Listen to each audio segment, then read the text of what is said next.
Namaste everyone. This is your host, Captain Vijay, and my great co-host, Captain Gajanan sir. Good morning, sir. Good morning, Vijay. Very nice to see you again for the same show. And we are, I believe, continuing with Captain Ashok Gole again because Gole had shared a lot of insights just last time.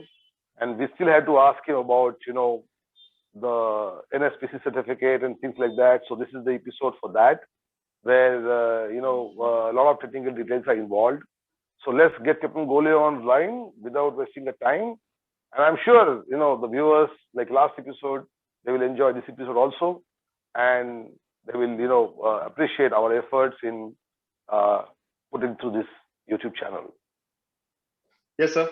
Surely will not wait. But let me just share a little bit about Captain Ashok Gole in case they have forgotten. He's a ex-Dufferin 68-70 batch. He started his career with SCI as cadet till the rank of chief officer. Then he got his command in 1980. He sailed on Iranian bulk carriers and then with five-star shipping on Great Eastern ships. He's joined Pipavav Port as a pilot in 1998, and that was the beginning of his most challenging years, 12 years, that we heard a little bit in the last episode. And today we would like to hear more from him. So let's not wait. Let's get him on board in a beautiful talk show, Pilot Talks. Pilot Ki Baat. Good morning, Good sir. morning, Captain Gole. How are you? Sanjeev, welcome to you as well. Very nice to see you again. Thank you very much. I have one very pertinent question to ask you here. Since you have worked with the port management, see, most of the foreign ports are in how the port planning does. I recently happened to read one code. I mean, I can share that code with you.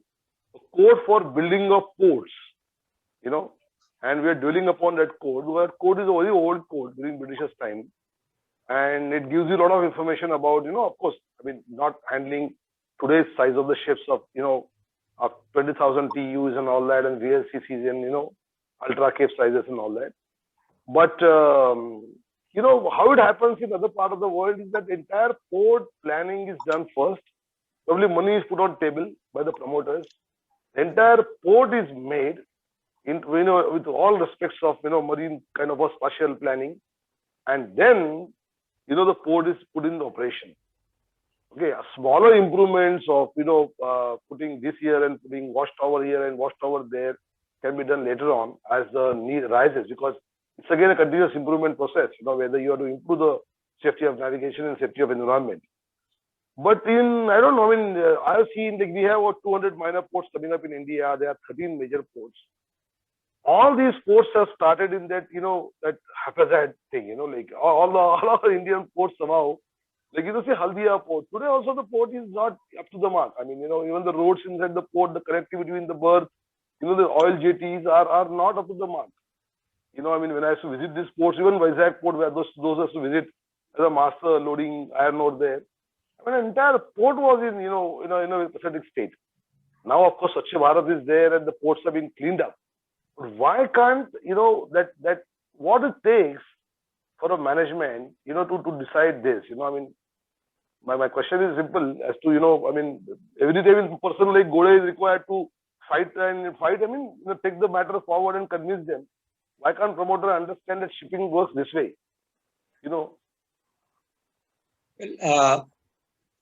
I'm not a person from the management that way, but what I have seen is really in the beginning, at least at Pipavav, we were not sure what kind of a traffic we are going to get. We are not sure what kind of a ships we are going to get. It took us some time to realize that this is the kind of traffic that we are likely to get. And initially, that in early 2000s, we were all concentrating on bulk. Lot of drawings were made for the bulk. We made a huge coal stack yard, number 1, coal stack yard number 2, and then came AP Moeller, and they being into the container line, they thought of containers, and then the containers started developing. So really at that time when the port was made, I didn't see a plan that this is what is expected and this is what we are heading into, you know. So as the traffic came, as the things changed, but they did happen in a proper manner. When the container yard came, because AP Moral were in the professionals in the container field, so they did the right things. They all the designs and everything was done. All the gantry cranes which were required were brought in. But yes, what you say is correct, that initially there was no plan. At least I had not seen any plan that this is how the dredging will take place, this is how the channel will be. I had not seen any such plan that time. Okay. Now, quite a thing it is, because, you know, I mean, of course, we don't see being a developing country, we also don't see what kind of, you know, businesses and industries and logistics parks will develop around the port at that point in time, seeing the facility. It's always a chicken and egg situation for us. As far as shipping development is concerned in India, we have to put a ship before the cargo and cargo before the ship, you know, so it can never, you know, match. True. You know, one more thing. I mean, I would let Vijay ask you this question on pilot ladders or on pilot incidences, if you have had any. Vijay, you want to ask? Yes, sir. Sure.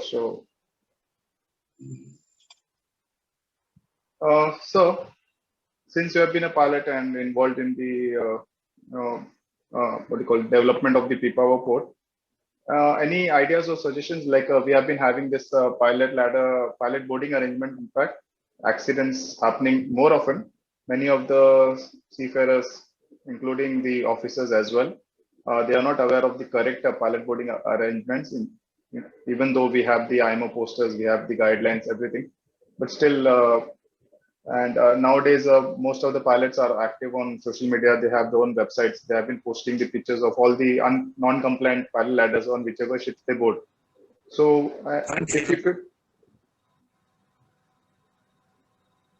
you can hear me, sir? Can you hear me? I think his connection, video is gone. Line is gone. Hello. It's not working. Hello. Hello. Ashok, we can't hear you. Okay. His network is gone. All right. We'll wait for him. Question you want to ask Vijay is that about pilot incidences. Have any incidences happened in port, and how you have then, you know, looked at your pilot transfer procedures? Okay. All right. That you ask him. You can rephrase it.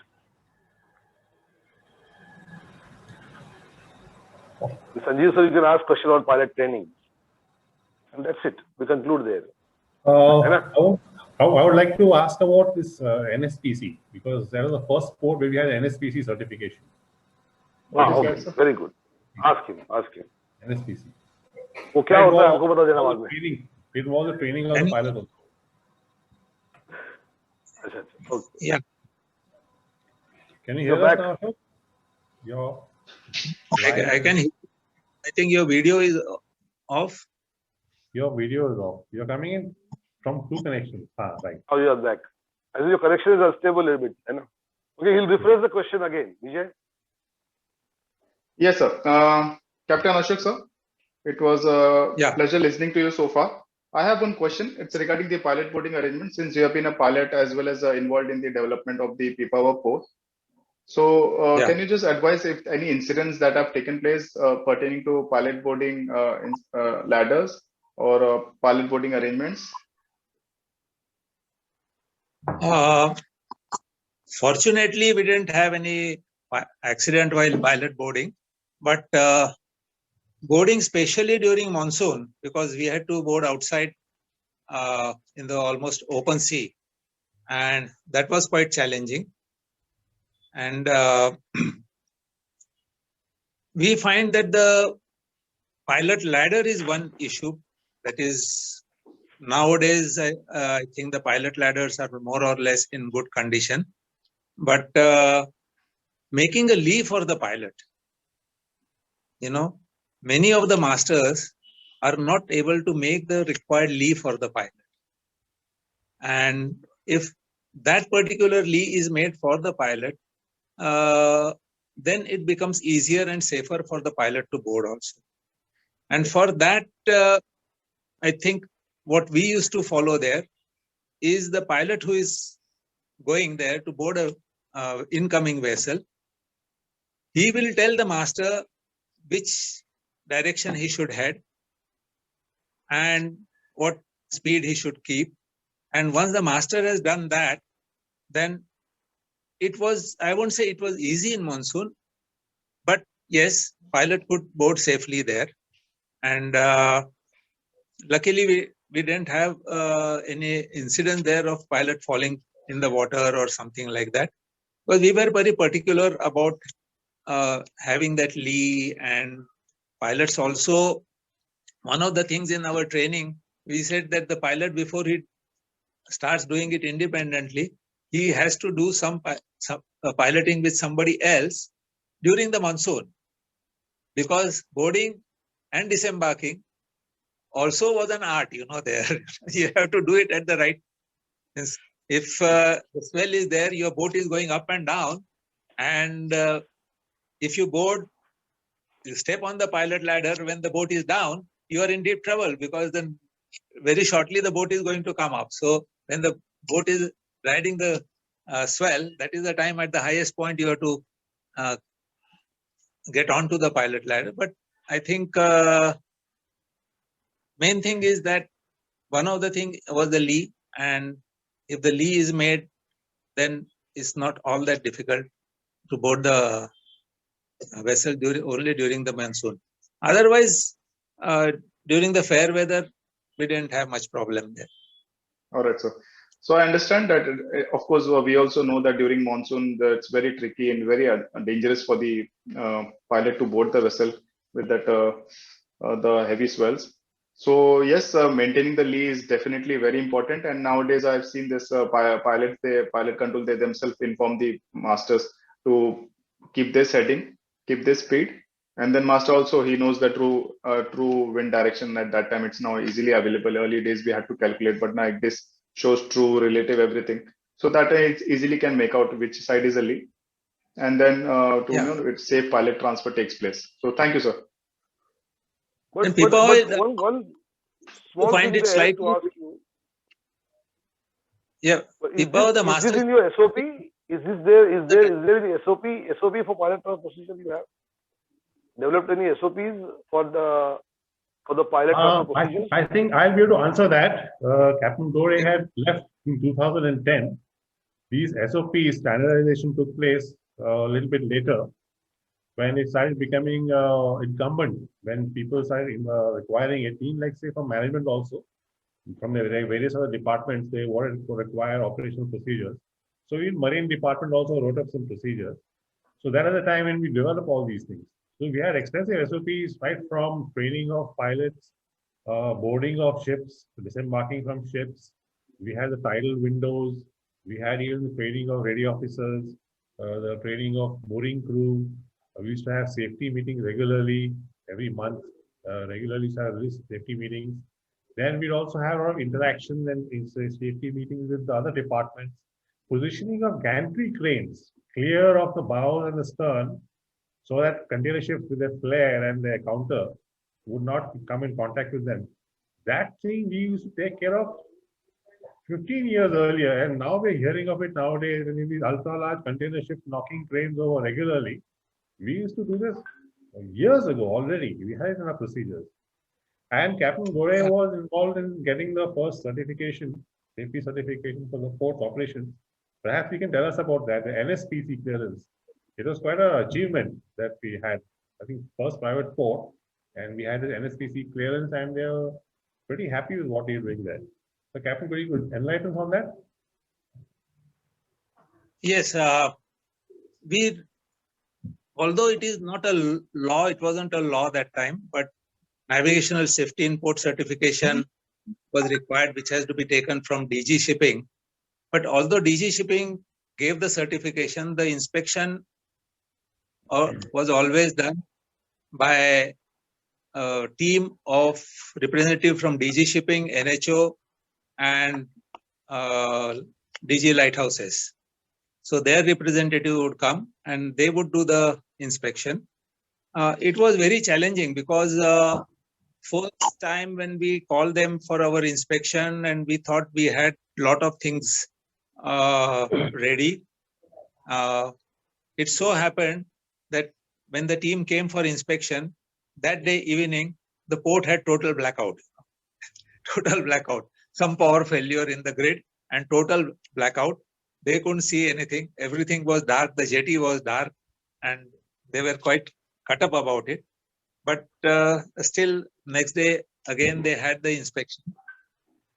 And they gave, I won't say non-compliances, but they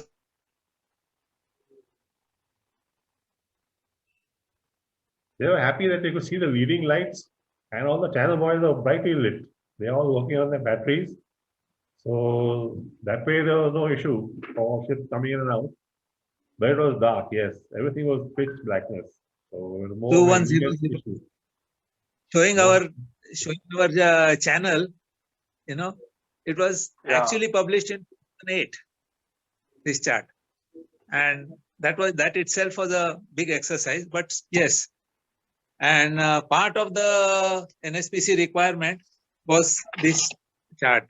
And all these things, you know, I was very happy when NSPC gave those 27 things to do, because then I don't have to go and convince anybody. They have said, you do it, you do it, don't get the certification.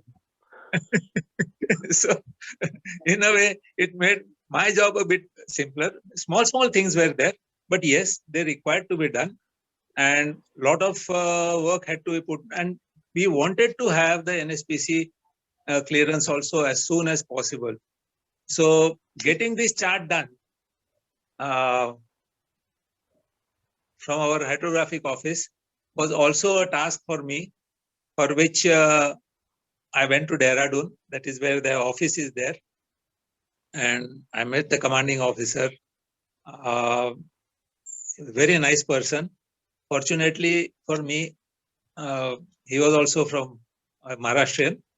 And first thing they said, we are totally packed for next 1.5 years to do the survey, because unless they do their own survey, they won't publish the chart. But then I told him, no, sir, find some time for me. And this is what it is. The port is running and big ships are coming. So he said, okay. And after 15 days, they gave us a slot that in this particular slot, our ship will come with all their gear and everything. And they will do a survey. They will do the entire bathymetry and whatever they wanted to.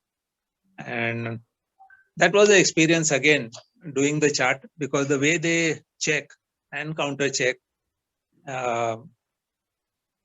And ultimately the chart was, this 2100 chart was published, where it shows the Pipavav channel now. Otherwise, I don't have any printout of the previous chart. If you see that, it is unbelievable, you know. Yes. But No, NSPC was in a way good. But only thing is that sometimes I felt that they should be little more practical about it, you know. They should be little more practical about it, rather than we trying to convince them. But didn't have much problem, because the moment we got the 27 or odd things to do, we managed to do them in next 1 year. And after 1 year, when they came, we got the 5-year clearance, you know, NSPC clearance, for which again I had to go and make a presentation in DG office, the entire about the port and thing. But I would say that NSPC visit, the first visit, it helped me in doing many things, you know, which I wanted to do without even having any objection. I won't say objection, but it was easy for me to convince the management that, yes, this is what it is required. Once I gave them the explanation why NSPC is asking, yes, they were quite convinced about it. And the inspections went on quite well after that. Captain Gore, the port is not just the infrastructure, it's also its people and the people who work out there. And Pipavav is a very remote area, and a lot of young people with families over there. and their children required to have schooling, and it was very difficult to get schooling. A lot of people coming out of the state to come and work out there. So you played a very stellar role in helping in this kind of aspect towards this welfare of the people, as well as the surrounding villages, that like social responsibility, what they now call CSR. I think we were way ahead. You were way ahead that time. You were already doing something. Maybe you can. People will be interested to hear this. Yeah, what you say is very correct. I always believe that the people who work in the port, they are very important. They are very important, and I believe that majority of your asset is your people. If you have good people, if your people working there are satisfied, if the people working there are happy, then you get a better output. And that is what I wanted to achieve. Means whatever I did was with the intention that people who are working here should be happy about it. Work part is yes, they will do it, but they are not happy otherwise. And it is a remote place. Anybody who has gone there will know that it is a very remote place. Now, little bit, even Rajula, you can have and go and probably have a dosa or something like that. But those days there was nothing there, And I all the time I used to tell the company that we must do something for our people, and really. 1 minute, just give me 1 minute.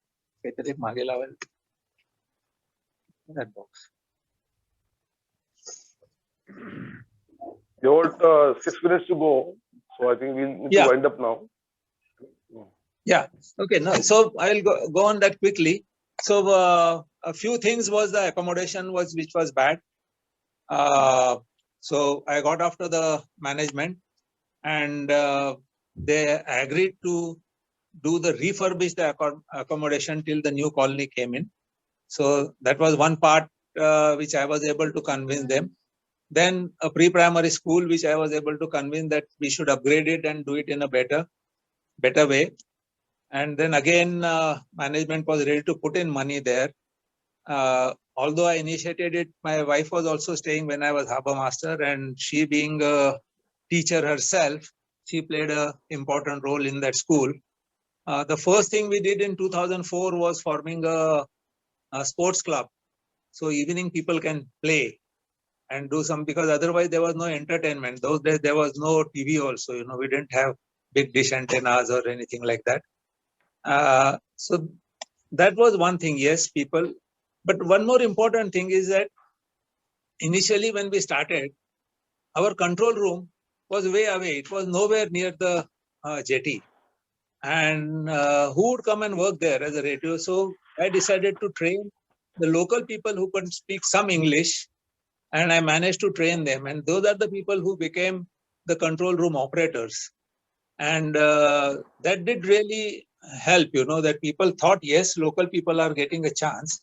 And even because there were no radio officers, there were no ex-radio officers who would come in.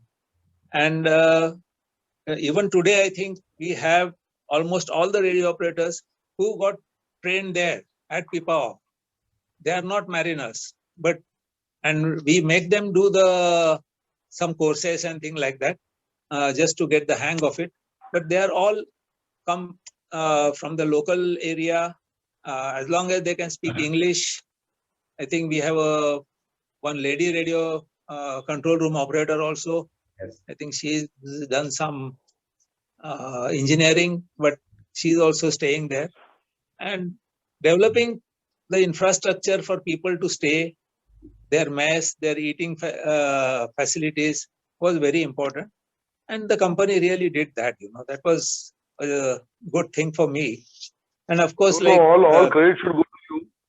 All credit should go to you, because you must have persuaded them very, very, very well in a manner that is required. That is why they could do it. Otherwise, developing a entire port community is slightly difficult task. And for a person like unless you're in good terms with management, it doesn't happen. We have seen that in other ports also. Captain Goel, Yeah. thank you very much. I mean, we need to cut short discussions here. It was a great insight to hear from you regarding Pipavav port planning.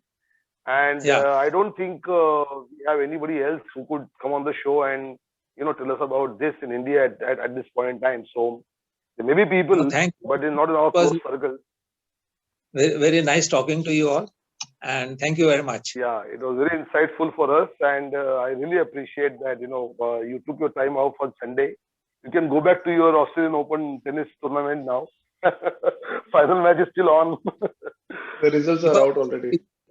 Pipavav is in my heart, so I can talk about Pipavav anytime. Right, sir. Thank you.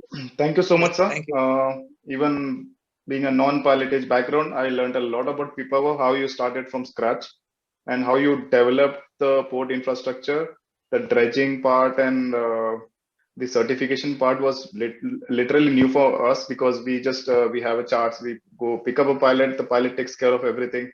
We just Correct. ensure the safety and everything is taken care of. But listening to all this is very interesting for me, and I'm sure it will be very interesting for all our viewers as well. So thank you so much, sir. And a special thank you to Captain Sanjeev, sir, Captain Sanjeev, and he's asked very relevant and very interesting questions. That was also new for me. So thank you so much, sir. Thank you. Thank you. Thank you. Thank you, everyone. Thank you. Thank you. Bye-bye. Bye-bye. Take care.